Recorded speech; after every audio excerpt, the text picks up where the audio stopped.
Parce que le directeur national de la santé publique Je le du vois Québec... du coin de mon œil. Voilà, Luc Boileau vient de s'installer, le docteur Boileau. Donc, il est sur le point de faire le point sur la COVID-19.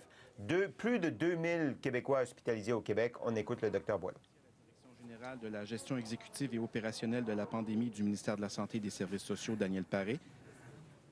Biologiste et expert clinique en appui à la gestion scientifique de la pandémie du ministère, Dr Jean Lontin, qui seront disponibles par la suite pour répondre à vos questions. Dr Boileau, la parole est à vous. Merci beaucoup. Bonjour à toutes et à tous. Alors, je suis heureux avec mes collègues d'être avec vous aujourd'hui pour ce point de presse en compagnie, comme vous l'avez entendu, du Dr Lontin et du sous-ministre associé Daniel Paré, qui va faire le point plus spécifiquement sur l'évolution de la campagne de vaccination, de la campagne actuelle.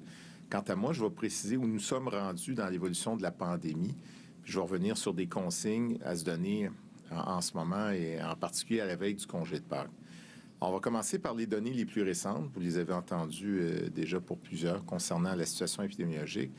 Ça nous montre qu'on est toujours en croissance pandémique, mais il y a quelques signes qui nous sont encourageants, notamment dans les régions de l'Est du Québec. Mais globalement, la situation reste préoccupante. On a actuellement plus de 2000 lits qui sont occupés par des patients de COVID-19, alors qu'on en avait un peu moins de 1600 il y a quelques jours quand on faisait notre point de presse vendredi. Même si ces cas-là ne sont pas tous des cas de COVID très malades, il y a beaucoup de gens, il y en a à peu près 55 qui sont des cas de personnes qui arrivent avec la COVID, mais qui viennent pour d'autres raisons. Mais il y en a quand même près de la moitié, 45 qui arrivent parce qu'ils ont la COVID. Alors, dans un ordre d'idée parallèle, il y a plus de 1000, en fait, c'est 12 700 employés qui manquent à l'appel au travail à cause de la COVID. La situation est donc fragile, puis la pandémie n'est pas derrière nous. Elle reste active en ce moment et elle va l'être encore pour quelques semaines. Alors, dans ces circonstances, il faut donc adapter ses comportements. On le dit souvent, au risque de me répéter, lorsqu'on a des symptômes et qu'on fait la COVID, on peut être contagieux jusqu'à 10 jours. Parce que la COVID, c'est à cause des autres qu'on l'attrape. C'est comme ça, c'est un virus qui se transmet.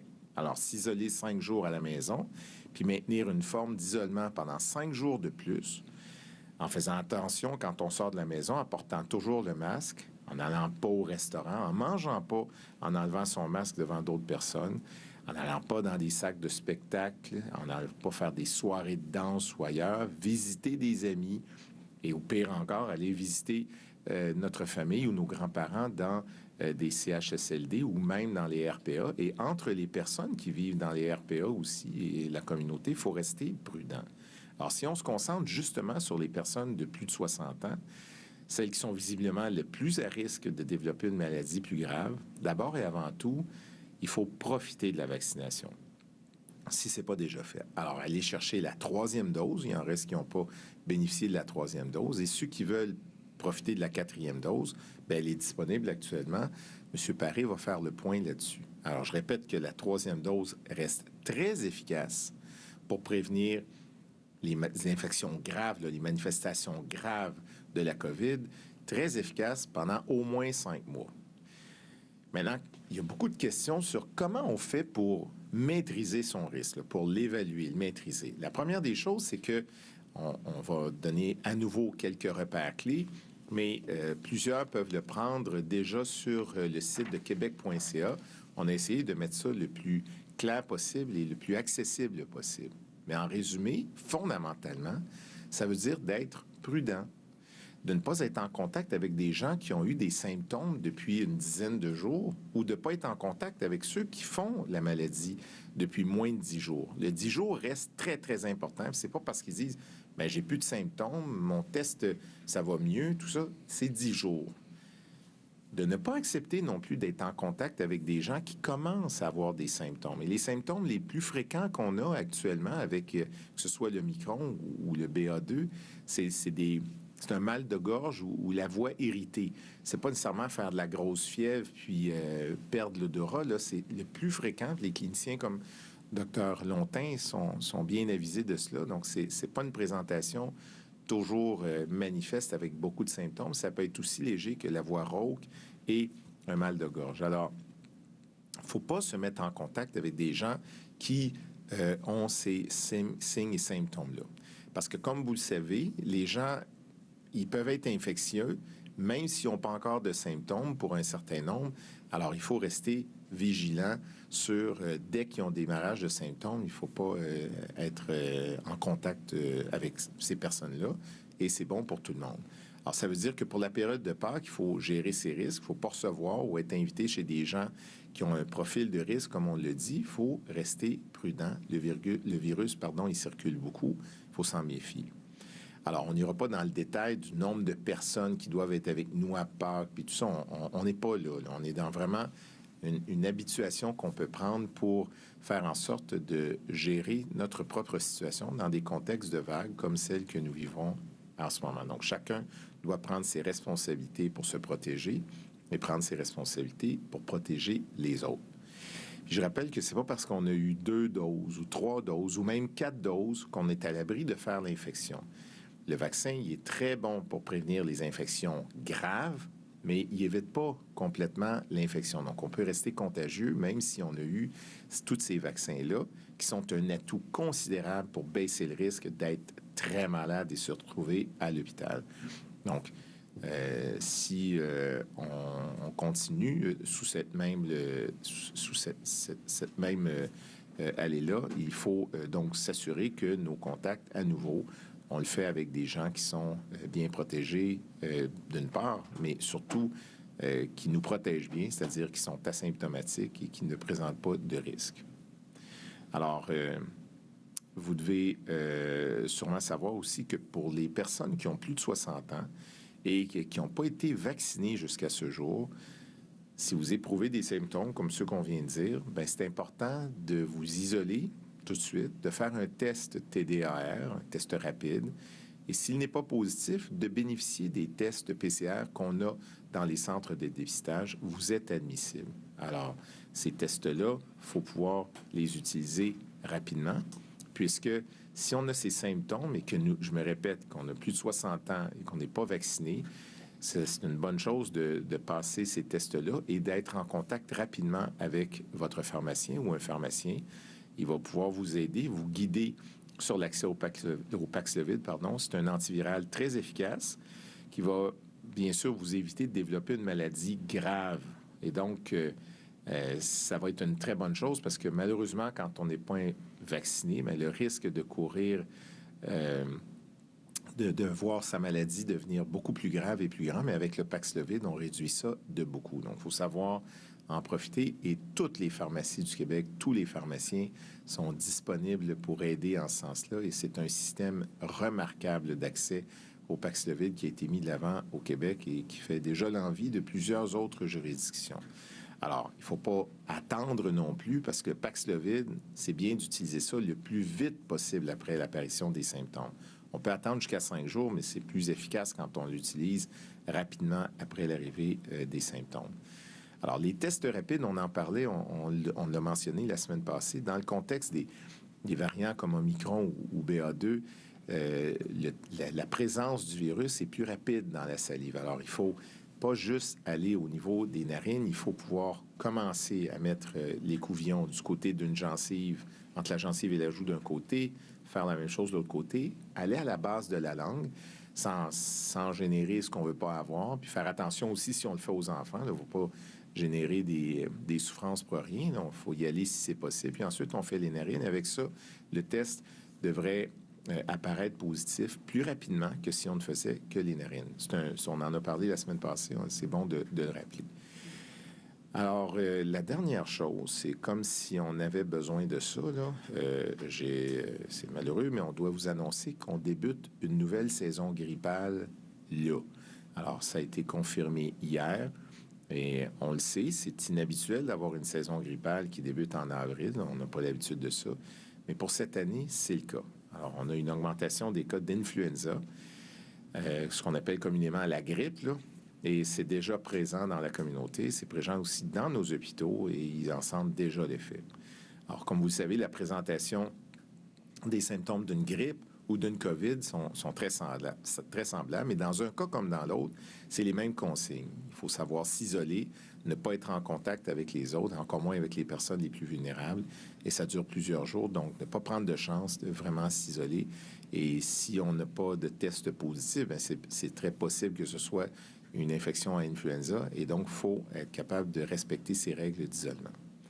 Alors, une fois cela dit, je passe la parole à mon collègue, le sous-ministre associé, M. Daniel Paré, pour vous mettre à jour sur la campagne de vaccination actuelle. Bien, bonjour à tous. Dans le fond, en suivi aux commentaires de Dr Boileau, vous parlez quand même de certains éléments de la vaccination, parce qu'effectivement, ça va quand même relativement bien. D'abord, il faut vraiment souligner que les personnes concernées par la vaccination de la 4e dose répondent vraiment bien à l'appel. Il y a plus de 35 000 personnes seulement hier là, qui sont venues recevoir leur dose de vaccin. Et depuis lundi, les personnes de 60 ans et plus, c'est quand même plus de 200 000 appels qu'on a et de prises de rendez-vous qu'on a eues. D'ailleurs, en CHSLD aussi, la vaccination se poursuit. Nous sommes rendus déjà là, à près de 17 000 résidents là, qui l'ont reçu. Il reste de nombreux rendez-vous disponibles. Donc encore là, comme Dr Boileau l'a mentionné, autant pour la 3e dose, autant pour la 4e dose, vous pouvez toujours aller sur Clic Santé pour les groupes qui sont ciblés là, pour prendre un rendez-vous. Compte tenu de ce que je viens de nous rappeler, vient de rappeler dans le fond Dr Boileau, à savoir que ce sont les personnes de plus de 60 ans qui sont le plus vulnérables à la circulation du variant actuel. Cela constitue une excellente nouvelle que les gens participent et les gens viennent nous voir pour ces doses. Il y a une autre excellente nouvelle que j'aimerais aborder avec vous aujourd'hui, c'est l'arrivée du vaccin Novavax. Actuellement, ce sont plus de 7500 doses qui ont été livrées partout dans le réseau ces derniers jours et qui sont disponibles pour la population. À terme, c'est plus de 220 000 doses qui pourront être livrées au cours des prochaines semaines à partir du site du gouvernement fédéral où elles sont présentement entreposées. Je rappelle que ce vaccin est destiné aux personnes de 18 ans et plus qui présentent des contre-indications au vaccin ARN messager comme Pfizer ou Moderna qu'on connaît mieux, ou bien qui les refusent. Il est à noter que le vaccin Novavax peut être offert en première comme en 2e dose. La procédure pour se prévaloir du Novavax est de consulter québec.ca pour en savoir plus sur les cliniques qui offrent le service, et ça partout dans les régions du Québec. La raison pour laquelle les plages sont déterminées, je dirais encore là, on procède de cette façon-là, c'est encore là que les contenus des fioles de ce vaccin-là ne se conservent pas très, très longtemps. Donc, on doit vraiment concentrer l'administration de doses et c'est pour ça qu'on a choisi ce nouveau moyen-là. L'ajout de Novavax vient contribuer à offrir une option de vaccination supplémentaire et ça, c'est une bonne nouvelle. Pour ce qui est des doses de rappel, j'invite les citoyens qui ne l'auraient pas encore reçues de s'en prévaloir. Je vous le disais tantôt, on a encore des rendez-vous, que ce soit pour des 3e doses, des 4e doses pour les groupes qui sont ciblés. Et encore une fois, mais je vous remercie, puis ça aussi me permet de féliciter encore une fois là, nos gens, nos vaccinateurs, les gens qui travaillent dans nos sites de vaccination partout au Québec. Ils font la différence à tous les jours. Merci beaucoup. Merci beaucoup, Dr Boileau. Merci, M. Paré. Donc, on passe à la période de questions. S'il vous plaît, seulement une question par journaliste, qui est à faire un second tour après, si on a le temps. Il y a beaucoup de monde en virtuel et en présentiel. Merci de vous nommer et de nommer votre média, s'il vous plaît. Alain Laforêt, TVA. Dr Boileau, là, actuellement, vous dites... J'ai un peu de misère à comprendre votre message, parce que vous dites dans l'Est, c'est pas si pire, le virus est présent. L'INES nous annonce aujourd'hui une augmentation de 278 cas par jour au cours des prochaines semaines en hospitalisation, stabilisation aux soins intensifs. Est-ce qu'on est allé trop vite pour retirer le masque 1er mai? Est-ce que vous allez le prolonger? Est-ce qu'on devrait renforcer les messages? L'opposition était très critique aujourd'hui en disant que le gouvernement n'en faisait pas assez pour passer le message que le virus circule beaucoup, Pâques arrive, beaucoup de rassemblements, risque d'infection. Je vois ça vous entendre là-dessus. La première des choses, c'est que l'INES a sorti ses prédictions, ou ses projections, devrais-je dire, pour l'utilisation des lits au Québec pour la COVID. Et effectivement, globalement, ça fait quand même beaucoup de lits anticipés pour les quelques 2 prochaines semaines. Toutefois, lorsque on détaille ces projections-là par grand territoire, que ce soit le Grand Montréal, le Grand Québec ou les régions, en particulier tout l'Est du Québec, on voit que ça se présente différemment. Donc, il y a une certaine stabilisation envisagée du côté de l'Est du Québec. Et on a déjà des signes de ce côté qu'il n'y a pas une augmentation qui était aussi grande que dans les 2 dernières semaines. Alors, en ce sens-là, il y a une certaine, je dirais, un certain espoir de ce côté-là. Est-ce que cet espoir-là va se ramener du côté de la région de Grand Québec et le Grand Montréal? C'est vraisemblable. Est-ce qu'on est capable de voir ça à l'intérieur des quelques prochaines journées? Probablement pas, mais ça va commencer à se présenter plus dans les prochaines journées. C'est plus d'ici peut-être 8 à 10, 12 jours qu'on va pouvoir voir s'il y a une inflexion réelle qui se passe pour l'ensemble du Québec. C'est inquiétant, ça l'est pas? Bien, c'est certainement pas réjouissant parce qu'on est toujours dans une montée actuellement de la pandémie. Les données du Centre Cyrano nous rappellent que pour les cas qui ont eu lieu dans la dernière semaine, qui s'est terminée il y a à peine quelques jours, les augmentations n'ont jamais été aussi importantes que ça. Alors, ce n'est pas des données très précises qui nous disent voici exactement le nombre de cas, mais qui affichent la tendance et ça oscille entre 40 et 60 000 personnes par jour. Alors, ça reste très élevé. Si on compare ça à d'autres juridictions, que ce soit l'Ontario ou en Europe, en France, on est dans à peu près des proportionnalités qui sont similaires. Mais on a espoir de voir que cette croissance de cas et leur impact sur les hospitalisations va commencer à se stabiliser puis va pouvoir baisser. Mais on n'est pas en mesure de certifier tout ça. Donc, l'inquiétude, elle est là, oui. En même temps, c'est pas facile pour les gens qui sont dans le système de soins.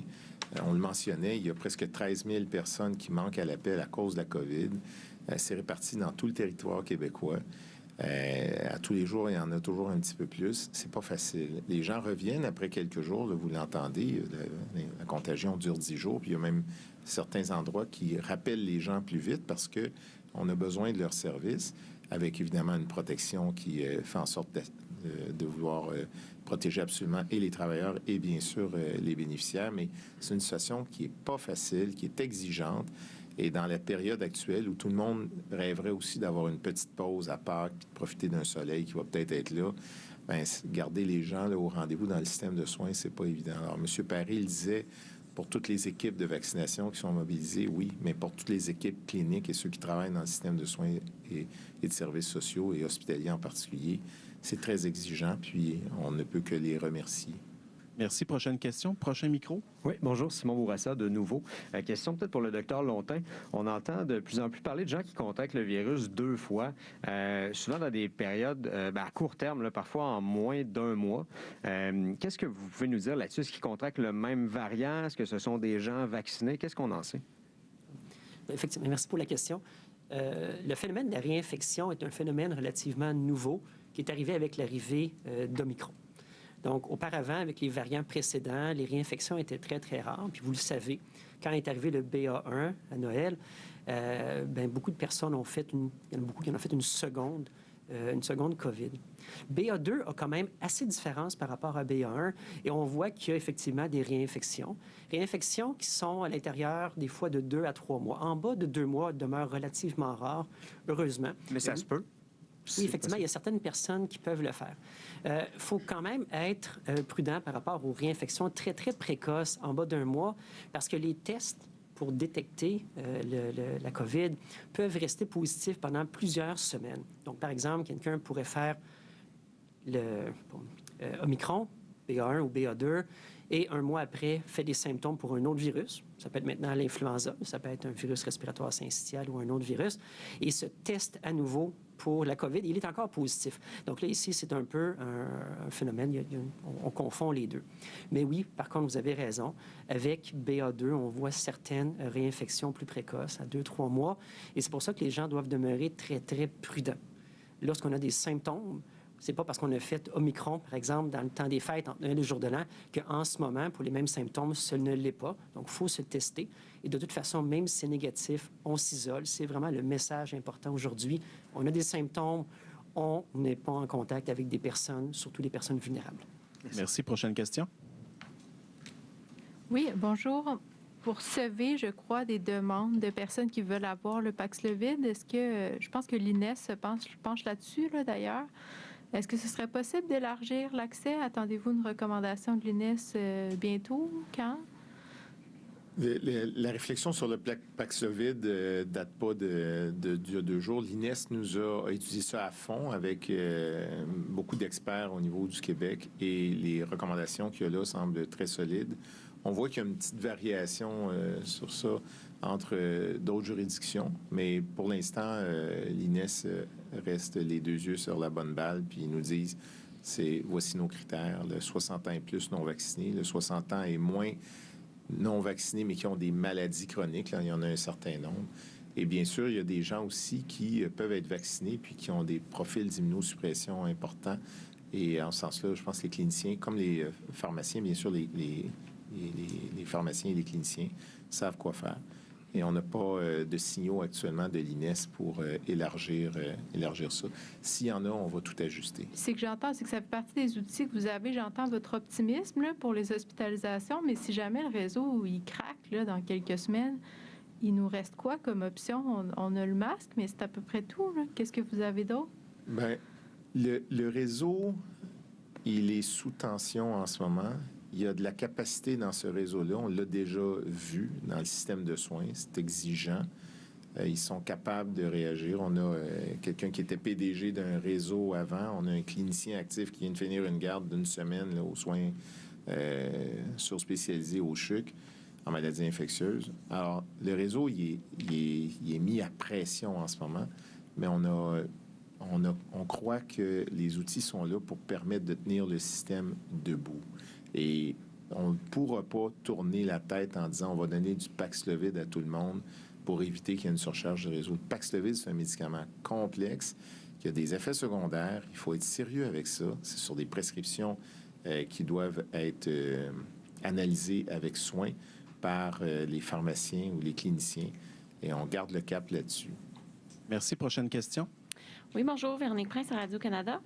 Bonjour, vous nous avez parlé des gens qui, puis M. Legault aussi nous l'a dit, là, les gens qui entrent pour la COVID et les gens qui sont avec la COVID dans les hospitalisations. Ouais. Est-ce que vous êtes capable de nous le décortiquer encore plus puis de nous dire qui parmi ces gens-là sont vaccinés?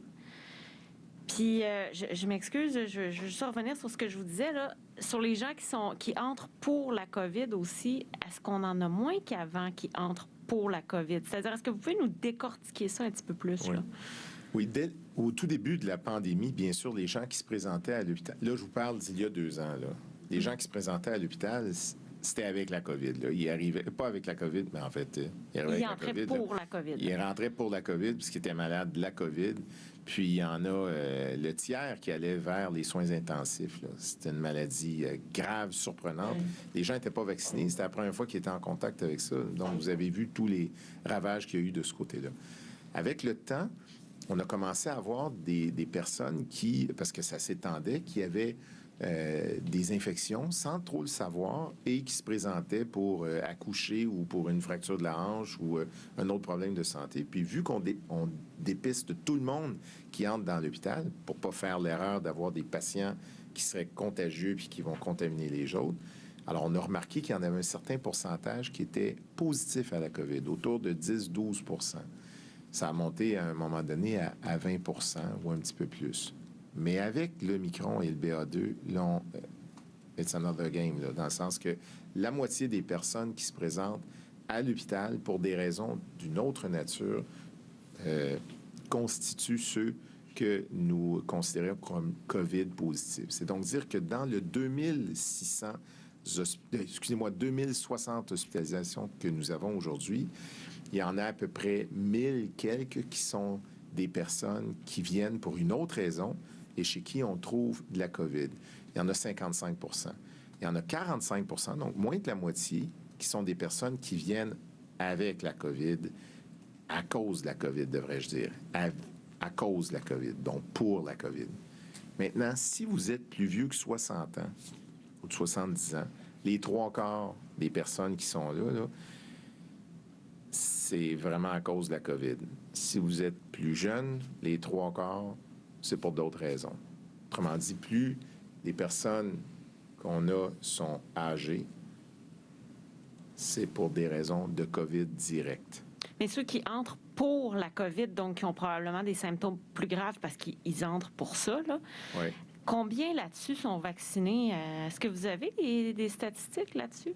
Oui, on a ça. Bien, les gens, écoutez, en gros, là, vous avez d'abord le fait d'être vacciné, c'est une protection énorme. Là. Si on n'avait pas les vaccins, là, en ce moment, si on n'avait pas les vaccins, qu'on était comme il y a 2 ans, ce serait une hécatombe, là. Avec la contagion qu'il y a là. Même s'il est moins virulent, comme virus que ce qu'on a connu le premier, là, ce serait extrêmement difficile. Donc, la vaccination aide beaucoup. Il reste des personnes non vaccinées. Mais dans quelle proportion? Est-ce que le risque, à peu près, c'est parce que là, il y a des effets de levier épidémiologique, puis on n'a pas les bases de tout, mais calculer qu'il y a à peu près 7-8 fois plus de risque d'être hospitalisé quand on n'est pas vacciné, puis entre 10 et 15 fois plus de risque de se retrouver aux soins intensifs quand on n'est pas vacciné. Alors, Dr Longtin, qui était de garde je peux laisser Jean s'exprimer là-dessus. Dr Longtin. Merci. En fait, les patients les plus malades tombent grossièrement dans 2 catégories. C'est les personnes qui n'ont pas d'anticorps, soit parce qu'ils n'ont pas été vaccinés, on parle des soins intensifs aussi, ou parce qu'ils sont immunosupprimés sévèrement, les chimioactifs, par exemple, cancer, des choses comme ça. Donc, dans la clientèle qu'on retrouve aux soins intensifs est surtout représentée par des non-vaccinés et des immunosupprimés, et d'autres personnes qui rentrent pour une autre raison. Par exemple, quelqu'un qui a un trauma routier se retrouve aux soins intensifs à cause de l'accident, et on trouve une COVID qui est accessoire, finalement, qui n'est pas contributoire dans la maladie. Mais, comme le dit le Dr Boileau, le fait d'être vacciné protège d'environ 10 fois plus pour les complications graves. Évidemment, au Québec, comme la grande majorité des personnes sont vaccinées, bien là, quand on regarde les chiffres absolus, on peut voir qu'il y a beaucoup de personnes vaccinées à l'hôpital, mais c'est une question de proportion. Mais chez les non-vaccinés, eux sont vraiment surreprésentés à tous les niveaux du système hospitalier. Merci. Prochaine question, s'il vous plaît. On fera un autre tour au besoin. Bonjour, Olivier Bossé du Soleil. Monsieur Boileau, vous n'êtes pas sans savoir que c'est Pâques en fin de semaine. Les gens, ça fait longtemps qu'ils ne sont pas vus en famille. Est-ce que vous leur recommandez de ne pas se réunir? Non, on ne recommande pas ça. Parce que on ne peut pas aller... Là, on est rendu à une étape de connaissance du virus scientifiquement. On connaît beaucoup de choses. On connaît beaucoup sur l'épidémie. On connaît beaucoup de choses, mais on ne connaît pas tout.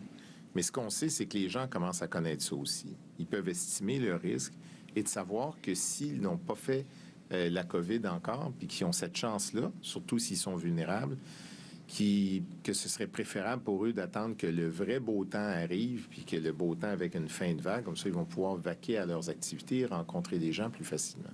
L'idée ici, c'est de gérer son propre risque. Donc, on ne veut pas normer ça en disant pas plus que tant de personnes, etc. Puis encore moins dire aux gens de ne pas se voir à Pâques. C'est une fête qui est importante, c'est des occasions de retrouvailles, mais de le faire prudemment. Et si, dans cet élan de prudence, ils disent, moi, j'ai tel âge, je sens que je suis plus vulnérable, j'ai fait un cancer il n'y a pas longtemps, j'ai ci, j'ai ça, toutes les bonnes raisons. Puis ils disent, je préfère retenir cette rencontre-là, puis on replacera ça dans quelques semaines, bien, c'est tout à fait correct, là. Mais c'est pas de leur imposer ça. Les gens sont capables de faire leur choix. Et c'est pour ça que nous avons pris soin d'aviser le plus possible encore aujourd'hui et dans les dernières semaines, et que sur québec.ca, vous avez aussi un certain nombre de paramètres où les gens peuvent s'y retrouver. Puis, ils peuvent en parler aussi avec d'autres, en parler avec leurs pharmaciens, en parler avec l'équipe d'InfoSanté. Les gens vont recevoir des conseils qu'il faut. Je pense qu'ils sont assez grands pour faire leur choix. Merci.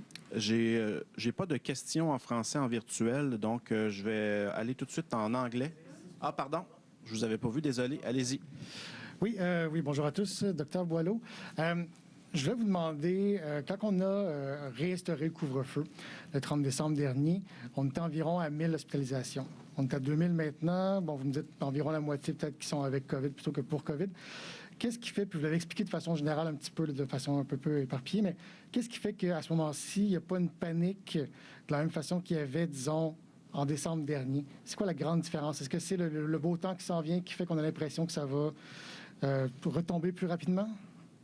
La grande différence actuellement, c'est qu'on a une population qui est bien vaccinée. C'est sûr que c'est pas tout le monde qui est vacciné, mais les gens à risque sont franchement bien vaccinés. Il en reste qui ne le sont pas. Ils ont accès au Paxlovid, on en parlait il y a quelques instants. Mais la grosse différence, c'est ça. L'autre chose, c'est que je pense que les gens ont pris aussi une habitude de comprendre comment ce virus-là peut être contagieux, puis ils le voient. Là, partout autour, on a des gens, je ne sais pas s'il y en a ici qui ont des symptômes, j'espère que non, là. Hein? Mais tu sais, il y en a, là, il y en a beaucoup de cas. Alors, on a pris cette habitude-là. L'autre chose, c'est que depuis cette période-là, il y a eu pas mal de monde qui ont fait l'infection à l'Omicron et maintenant au BA2. On n'a pas le chiffre exact. On avait parlé de 3 millions il y a de cela plusieurs semaines.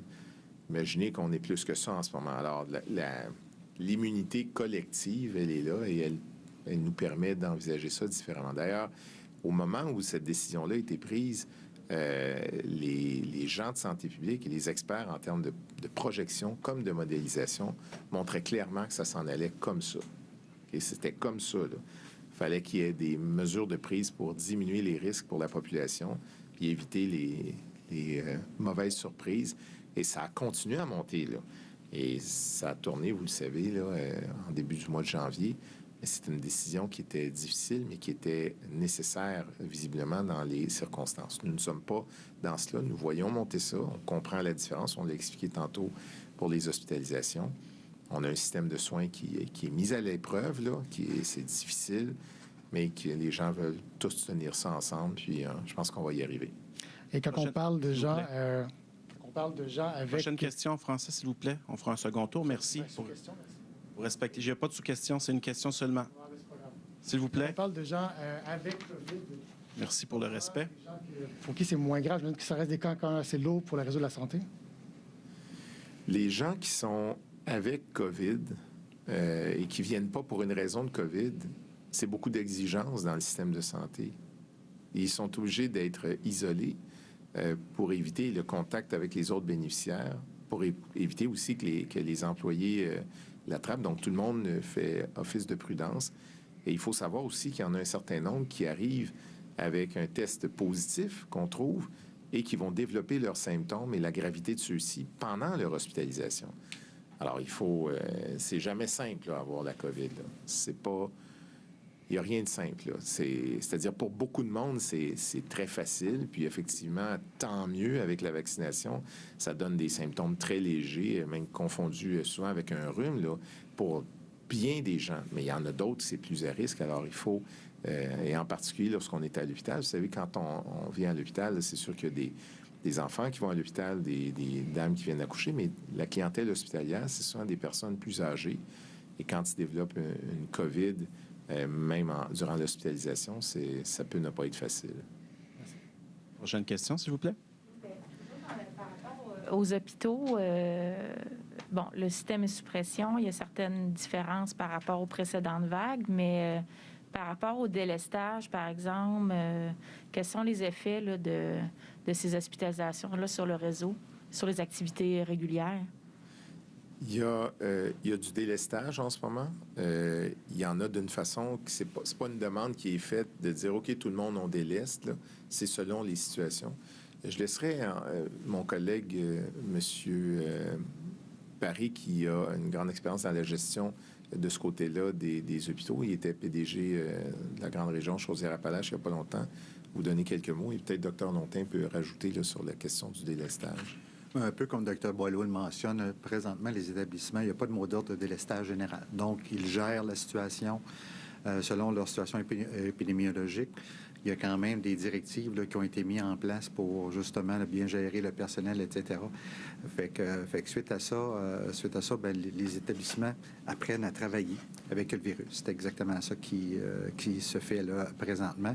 Mais chacune des situations est particulière. Exemple, on l'a vu au cours de la dernière semaine où il y a eu une éclosion dans un bloc opératoire dans X établissements de santé, services sociaux, bien, ça a eu un peu d'impact pour eux sur ce volet-là, tandis que dans d'autres, ça peut être pour un autre département.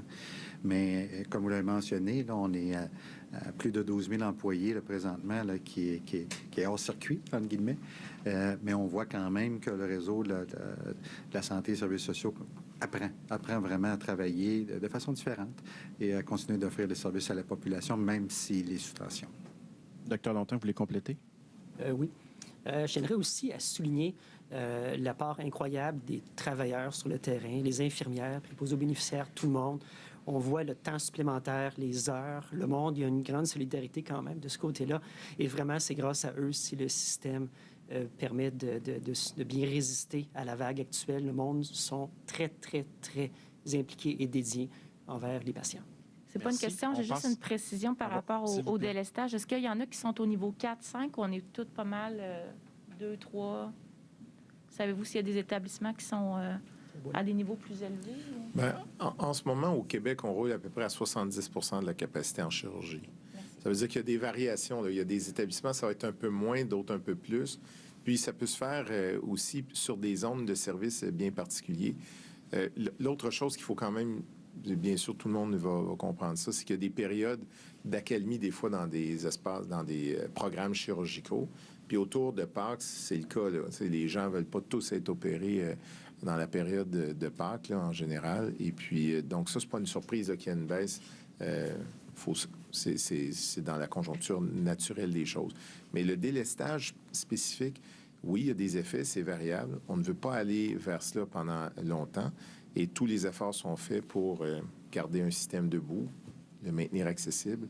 C'est pas facile, comme on le dit, c'est pas facile dans les salles d'urgence.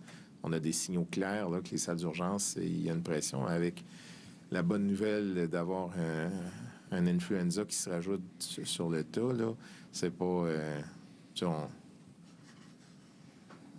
on s'en serait passé, là, mais on va vivre avec.